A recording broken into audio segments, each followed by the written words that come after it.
Oui, tu as envie de réussir ta perte de poids. Oui, tu es motivé. Tu as mis tes baskets, tu t'es inscrit à la salle de sport, tu as commencé à faire les courses. Tu es même parti au marché pour acheter des légumes frais. Tu es motivé. Ça tient une semaine et la semaine suivante, il n'y a plus personne. Tu as oublié l'adresse de la salle de sport. Ouais, aujourd'hui, on va parler de l'auto-sabotage. Tu sais, cette petite voix là qui te murmure au creux de l'oreille. Non, mais ça, c'est pas fait pour toi.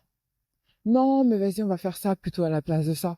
Oh, mais t'es fatigué aujourd'hui, ça sert à rien d'aller à la salle de sport.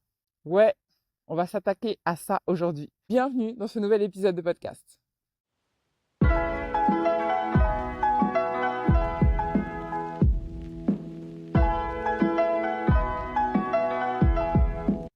Je suis ravie de t'accueillir aujourd'hui dans ce nouvel épisode de Réussir sa perte de poids. Si tu ne me connais pas, moi c'est Patricia Kopka. Je suis diététicienne nutritionniste, spécialiste de la perte de poids. Ma mission, c'est d'accompagner les femmes dans leur perte de poids pour qu'elles se sentent enfin belles et épanouies dans leur corps. Aujourd'hui, comme d'habitude, je t'emmène avec moi dans ma balade matinale. Objectif 10 000 pas par jour. Bon, mes épisodes sont pas très construits parce que je te lance mes idées comme elles viennent. Donc, occupe-toi du fond et moi, je fais au mieux pour la forme. D'ailleurs, je suis en train de marcher là, ce matin, en mode solo dans la rue. Et franchement, c'est un vrai kiff. Vraiment. D'ailleurs, je pense que je vais vous faire un épisode sur la morning routine. Ouais, je pense que je vais vous faire un épisode. Dis-moi en commentaire si t'en veux un, je te le fais. Parce qu'il faut qu'on parle de ça, les filles. Il faut vraiment qu'on parle de ça. Bref, restons sur notre sujet. L'auto-sabotage. On s'auto-sabote tous.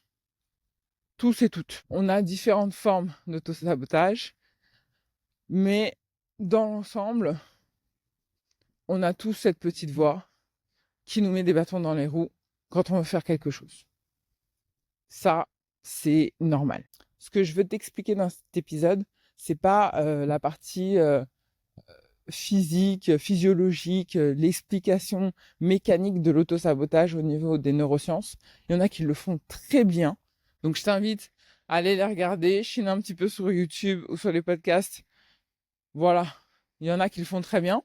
Moi, je vais juste me concentrer sur ce système quotidien. Tu vois, un peu, je vais te le vulgariser pour que tu puisses le repérer et avancer quand même. Ici, ce que je veux, c'est pas que tu ailles scruter tout ce que tu fais en mode là je m'auto-sabote, c'est pas bien, il faut pas que je fasse ci, il faut pas que je fasse ça. C'est pas ça l'objectif. L'objectif, c'est que tu puisses identifier ces comportements d'auto-sabotage et que tu puisses aller au-delà de ça. Parce que l'auto-sabotage, c'est quoi? C'est concrètement, tu t'es fixé un objectif précis, tu es motivé pour le faire, du moins tu es déterminé pour le faire, et ça tient pas en fait. Ça tient 2 jours, ça tient une semaine, et puis après tu lâches l'affaire.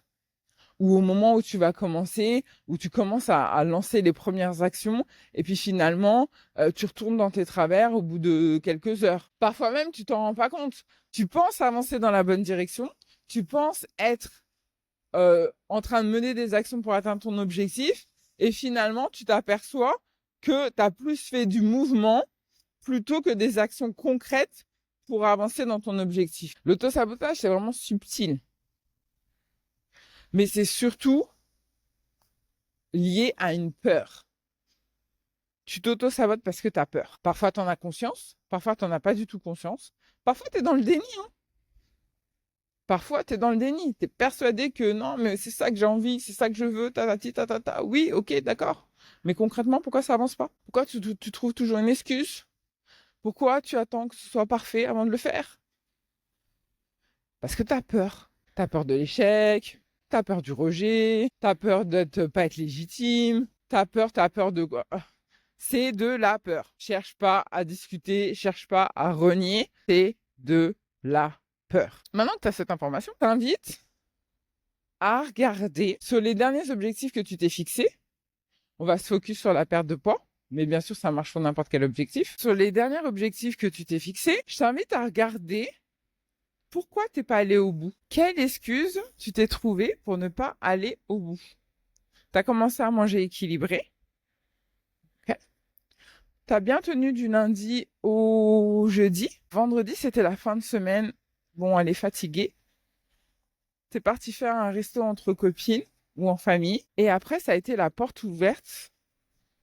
Sur le samedi, le dimanche, tout est parti en cacahuète. Dimanche soir, quand tu te pèses, tu dis, oh là là, j'ai encore tout foiré.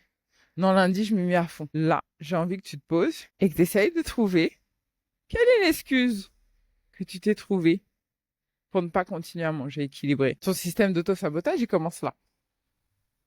Il commence avec ces petites excuses que tu trouves pour pas faire le job. Je dis pas que c'est anormal. C'est humain. C'est pas ça le sujet. Je dis juste que maintenant, ton job, c'est de les identifier. D'identifier à quel moment tu te mets un bâton dans les roues.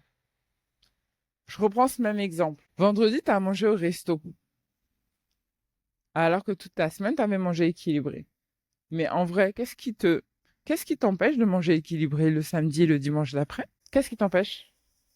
Tu peux manger un resto vendredi, même un resto samedi, et continuer à manger équilibré? Non? Quelle est l'histoire que tu te racontes qui valide le fait que, non, mais bon, tu comprends bien que j'ai pas pu manger équilibré, hein. Je suis partie au resto.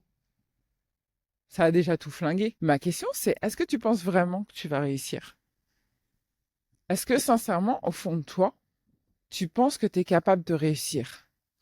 Ou tu as cette petite phrase du doute? De toute façon, à chaque fois que j'essaye, j'y arrive pas. De toute façon, je tiens que jusqu'au vendredi, le week-end, à chaque fois, c'est le bordel.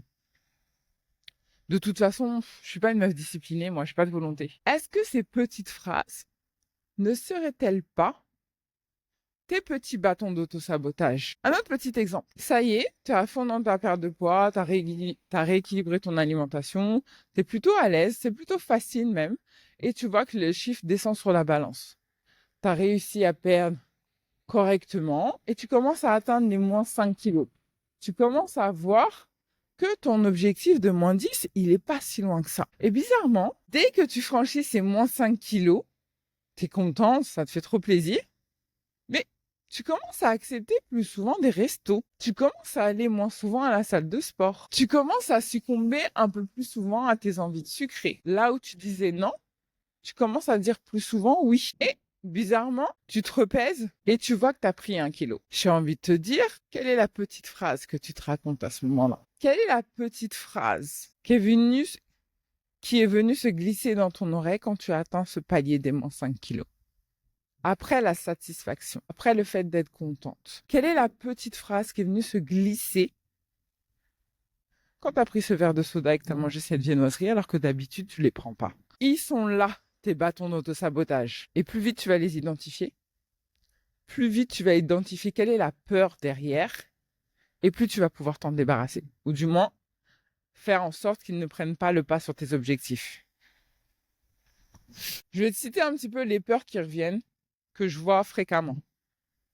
Et après, c'est à toi de voir. C'est à toi d'aller creuser pour voir si ça te parle. La première, bien sûr, c'est la peur de l'échec. Peur de ne pas réussir. Peur de décevoir les autres. Peur de se décevoir. J'ai pas envie de me retrouver dans une situation où j'ai pas atteint mon objectif et je vais être déçu. Ça va me faire de la peine. Ça va remettre en question ma valeur. Je vais remettre en question ma propre valeur. Ensuite, il y a la peur aussi de changement d'identité. En fait, ton identité, elle est tellement profonde, souvent, entre guillemets. Tu vas avoir l'identité de moi, je suis la grosse de service. Moi, de toute façon, j'ai toujours été l'enfant bouboule. Moi, de toute façon, j'ai jamais été mince. Moi, de toute façon, j'ai jamais été sportive. Tu vois, cette identité? J'ai toujours été celle qui était au régime, qui faisait attention. J'ai toujours été celle qui était en surpoids. Tu vois cette identité? Eh ben, c'est ton post-it le plus profond collé sur ton front. Et celui-là, ton système, vu qu'il ne connaît pas d'autre identité, dès que tu commences à te rapprocher d'une autre identité, c'est-à-dire que tu commences à aller à la salle de sport, tu commences à voir à la salle de sport ou faire du sport tout court, hein, Tu commences à voir ta silhouette changer, tu commences à voir que les autres voient ta silhouette changer, tu vois le regard des autres aussi qui est différent sur toi. Toi-même, tu portes un regard différent, tu te vois changer. Et ça, inconsciemment, ton système, il en a peur parce qu'il connaît pas. Est-ce que c'est moi? Est-ce que je vais pas attirer le regard? Est-ce que je serai toujours la même? Est-ce qu'on va toujours m'aimer quand même? Est-ce que je vais changer? Tout ça, ça peut aussi te bloquer. Parce qu'inconsciemment, t'as pas envie de lâcher cette identité. Et parfois aussi, tu as tellement lutté avec la perte de poids.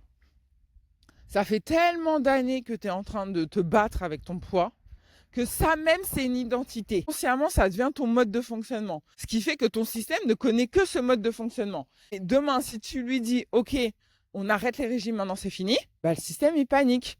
Il dit, non, c'est pas comme ça qu'on fonctionne. C'est pas comme ça notre mode de vie.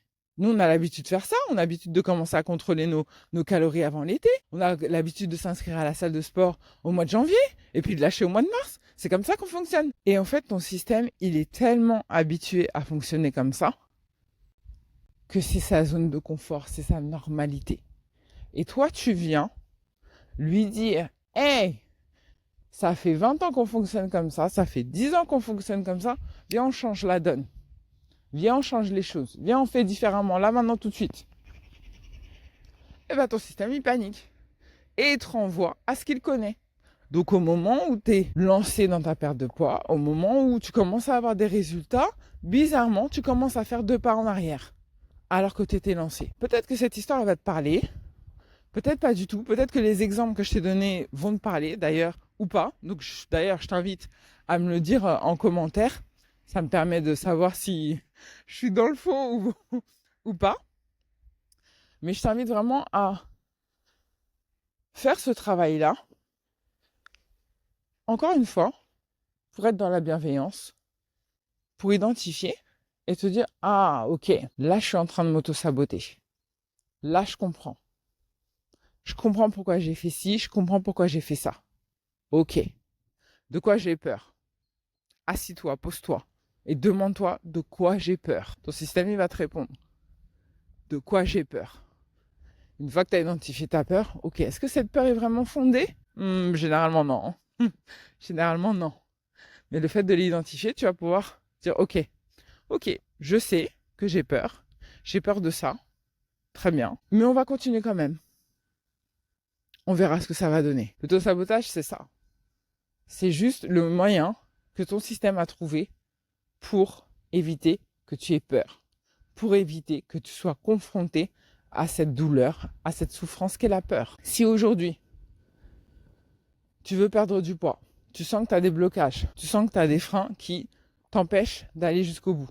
Tu veux atteindre ton objectif et surtout, tu veux pas être dans un système de régime, effet yo-yo, tout ça. Tu connais, t'as vu? Tu veux sortir de ça. Toi, ce que tu veux, c'est une solution durable. Tu veux et t'es prête. T'es prête à faire aussi un travail de fond parce que ce que tu veux, c'est une perte de poids qui tienne dans le temps. T'as compris qu'il fallait sortir de 2-3 systèmes d'auto-sabotage. T'es prête à faire le job. Je t'invite à réserver maintenant un appel bilan. Cet appel, il est totalement offert. On va voir quels sont tes objectifs, où est-ce que tu veux aller. Et surtout, je vais te donner un plan d'action concret que tu vas pouvoir appliquer pour te permettre d'atteindre ton objectif. Cet appel est totalement gratuit et je te mets le lien en description. J'espère que cet épisode t'a plu. Si c'est le cas, bien sûr, je t'invite à le liker, t'abonner à la chaîne si c'est toujours pas fait et me laisser un petit commentaire pour me dire ce que t'en as pensé. Je te laisse là et je te dis à très vite. Bisous, bye. Et je suis à 4396 pas. Allez, presque la moitié.